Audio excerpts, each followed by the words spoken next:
Maswerteng gabi po mga ka-STL. Narito na po ang resulta ng STL Batangas para sa araw na to, 3rd draw, March 19, 2026. Araw ng Huwebes. Naway ang mga natayaan nyo pong mga numero kanina ay manalo nawa ngayong gabing ito, 8:30 PM. Kaya't kunin nyo na po ang inyong mga ticket. Narito na po ang resulta.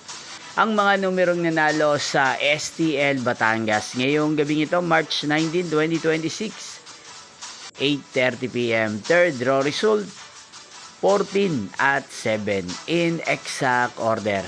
At ngayong gabing ito sa STL Batangas, atin pong i-shoutout si Ate Lucy ng Batangas. Shoutout po sa inyo, Ate Lucy. Sana po ay nasa maayos kayong kalagayan. At sa lahat po ng mga taga Batangas, shoutout po sa inyong lahat. Inyo pong napanood ang resulta ng STL Batangas. Magkita-kita pong muli tayo bukas ng alas 12 ng tanghali. Thank you for watching.